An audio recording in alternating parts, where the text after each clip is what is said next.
Hello दोस्तों, नमस्कार। Welcome to my YouTube channel. आज हम डिस्कस करने वाले हैं इलेक्ट्रिक व्हीकल्स की जो सेल्स हुई है सितंबर के मंथ के अंदर, वो कितनी हुई है और कौन कौन सी कंपनी ने कितनी करी है, तो उसके बारे में हम थोड़ा सा डिस्कशन करने वाले हैं। जब तक अगर आपने मेरे चैनल को सब्सक्राइब नहीं किया तो दोस्तों सब्सक्राइब कर लीजिए और बेल आइकन को हिट कर लीजिए, ताकि तब भी कोई नया वीडियो बने आपको देखने को मिले। तो अभी हम स्टार्ट करते हैं। सितंबर के मंथ के अंदर जो दोस्तों जो डाटा निकल के आया है वो इलेक्ट्रिक व्हीकल्स का निकल के आया है। लगभग 1,04,56 यूनिट्स जो सभी कंपनीज ने मतलब सेल्स किए यूनिट्स ने। तो इसमें लगभग ईयर ऑन ईयर देखा जाए तो पिछले जो सितंबर 2024 का देखा जाए और इस 2025 का सितंबर को, दोनों को कंपेयर करें तो जो है वो लगभग अपने को 15% की जो ग्रोथ देखने को मिली है। ईयर ऑन ईयर 15% की ग्रोथ काफ़ी अच्छी है, इतनी कोई देखा ज़्यादा इशू नहीं है। इसके सबसे पीछे यही रीज़न है कि अब वो क्या क्या रीज़न है ड्रॉबैक, वो हम थोड़ा सा बाद में डिस्कशन करेंगे कि इसमें बहुत ज़्यादा जंप क्यों नहीं मिल रहा है। लेकिन अभी सबसे पहले मैं आपको बता देता हूँ कि कौन सी कंपनी ने 1,04,56 यूनिट्स में कौन कौन सी कंपनी ने सेल्स आउट किए। सबसे टॉप में जो रहने वाली कंपनी है उसका नाम है टीवीएस मोटर। उसने 22,428 यूनिट सेल किए और उसमें जो उसकी जो ब्रांड है, उसका जो टॉप ब्रांड है वो सबसे ज़्यादा कौन सा बिका है? आई क्यूब करके एक ब्रांड है, वो सबसे ज़्यादा टॉप ब्रांड उसका बिका है। उसके बाद जो सेकंड पोजीशन पे आया है कंपनी, उसका सेकंड पोजीशन पे आने वाली है बजाज। बजाज का 19,519 यूनिट उसकी सेल हुई है और उसमें उसका जो टॉप मॉडल बिका है वो है चेतक। इसी प्रकार आप देख सकते हो जो तीसरे नंबर पे रही है वो है एथर। एथर में 18,109 यूनिट सेल हुई है और उसकी जो जो टॉप ब्रांड है वो है रिटजा, RIZTA। और ओला इलेक्ट्रिक में जो बिकने वाली है, ओला इलेक्ट्रिक में क्या शार्प डिक्लाइन आया है, आप देख सकते हो। ओला इलेक्ट्रिक की जो उम्मीद नहीं थी उसी प्रकार से इसमें सेल्स नहीं हुआ है सितंबर के मंथ के अंदर 13,371।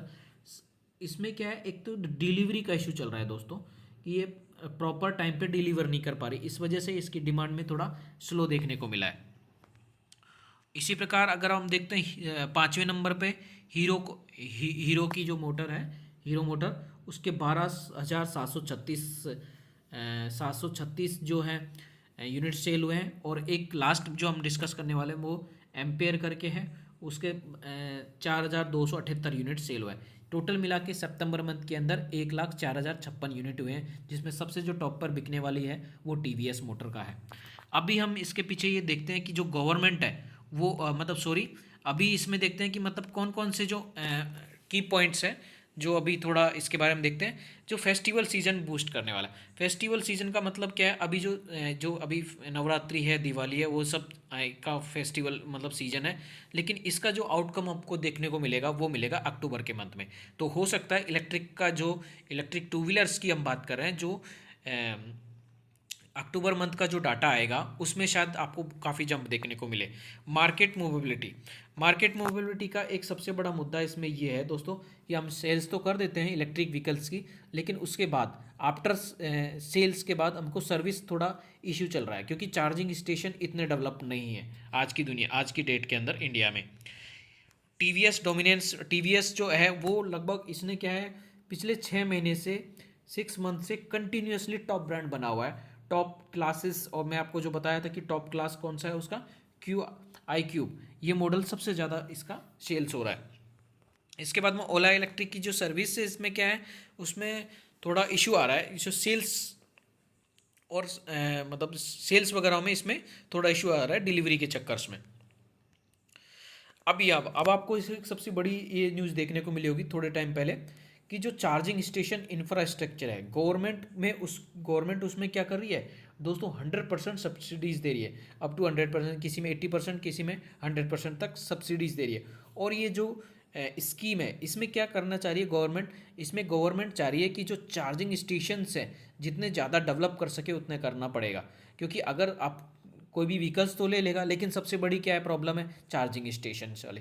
जैसे डीजल के जो पेट्रोल डीजल की जो मतलब जो पेट्रोल्स की अगर जो जैसे टू व्हीलर्स व्हीकल है, हमारे पास पेट्रोल पंप इतने सारे हैं कि किसी को कोई इश्यू नहीं है कि कभी भी ख़त्म होगा तो तुरंत हम भरा सकते हैं। इसी प्रकार इलेक्ट्रिक व्हीकल्स की एक सबसे बड़ी समस्या ये अभी इसी टाइम इंडिया के अंदर यही है कि जो हमारा इलेक्ट्रिक व्हीकल्स का जो इंफ्रास्ट्रक्चर है वो इतना दमदार नहीं है। तो इसके लिए क्या है, गवर्नमेंट को आगे आना पड़ेगा। तो गवर्नमेंट ने क्या है, एक नई स्कीम लॉन्च कर रखी है पीएम ई ड्राइव करके।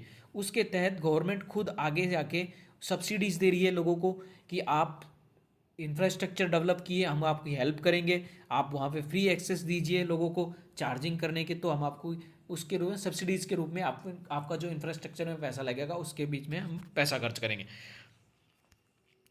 तो इसी प्रकार ये, और इसमें क्या है, गवर्नमेंट का जो टारगेट अभी फ़िलहाल जो गवर्नमेंट का टारगेट है वो है लगभग 72,300 चार्जिंग स्टेशंस क्या डेवलप करने का टारगेट रखा है। अंडर 2,000 करोड़ आउटले 10,900 करोड़ की जो पीएम ई ड्राइव स्कीम है, इसमें 10,900 करोड़ रुपए का फंड गवर्नमेंट ने अलॉट किया है। अब आप देख सकते हो इसमें क्या है, इसको फोकस कैसे करना है, रोल आउट कैसे करना है। इसको जो रोल आउट करने के लिए इसमें जो सरकारी जो कंपनी है BHEL, उसको क्या है, एक नोडल इम्प्लीमेंटेशन रखा है। भाई किसी के साथ तो गवर्नमेंट कोई ना कोई एक एजेंसी तो रखेगी जिसके साथ वो गवर्नमेंट डायरेक्टली उस पूरी जो प्रोजेक्ट है उसको मॉनिटर कर सके। अब हर किसी के साथ तो सब्सिडीज़ के पास डायरेक्टली तो गवर्नमेंट मॉनिटर नहीं कर पाएगा, तो उसके लिए क्या थोड़ा बहुत इशू हो जाएगा। तो इसमें उन्हें एक BHEL को एक नोडल ऑफिसर नोडल के रूप में एजेंसीज का बनाया, और उनको क्या दिया गया है कि सबसे पहले क्या चीज़ का फोकस करना है, सबसे पहले लार्ज जो सिटी है, बड़ी सिटीज़ के अंदर फोकस करना है। फिर इसके बाद में स्टेट के अंदर जाना है, तो आपको किस में जाना है, स्टेट की कैपिटल के अंदर जाना है। और स्मार्ट सिटीज़ के अंदर पकड़ना है, metro town and transport corridor है उनको पकड़ना है। इसके बाद इसको क्या है, boosting EV infrastructure across India के अंदर।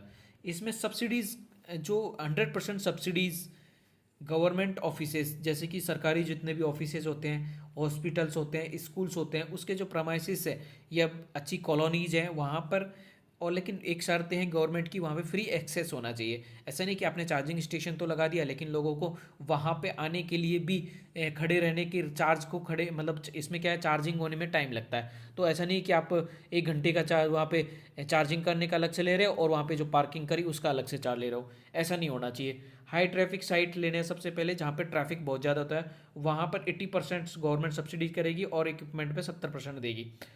मॉल्स हैं, मार्केट है, हाईवे फैसिलिटीज़ वगैरह में बैटरी स्वैपिंग और ये स्टेशन, चार्जिंग स्टेशन भी इनको क्या डेवलप करने हैं गवर्नमेंट को।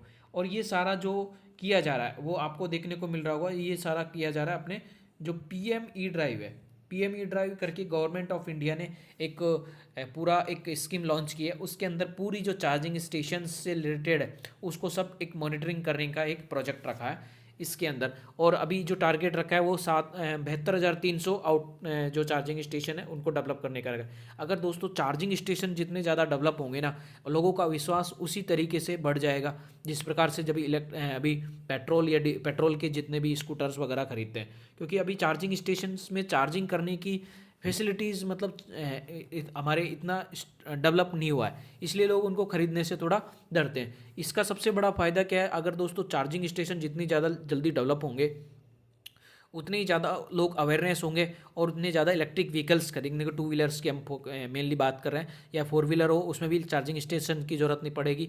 तो इसमें क्या है, पोल्यूशंस कम होता है दोस्तों, सबसे बड़ा बेनिफिट्स यही होगा कि एक तो पोल्यूशंस बहुत कम होता है, इसलिए गवर्नमेंट चाहती है कि ज़्यादा से ज़्यादा क्या है, चार्जिंग स्टेशन डेवलप हो। तो थैंक यू दोस्तों, आज हमने थोड़ा सा डिस्कशन किया कि सितंबर मंथ के अंदर जो इलेक्ट्रिक्स 2 व्हीलर्स की जो सेल्स हुई है वो कितनी हुई है, और उसमें टॉप कौन सी कंपनी है, और जो कौन सी कंपनी के जो सेल डिक्रीज हुआ है उसके पीछे क्या लॉजिक है, और गवर्नमेंट कितना इसके पीछे कैसा मतलब इसको मॉनिटरिंग कर रही है, और कौन सी कंपनी को इसको नोडल एजेंसी बनाई है। तो आज हमने थोड़ा सा इसके बारे में ब्रीफली डिस्कशन किया। अगर वीडियो अच्छी लगे तो लाइक करना और शेयर करना एंड चैनल को सब्सक्राइब करना दोस्तों। धन्यवाद।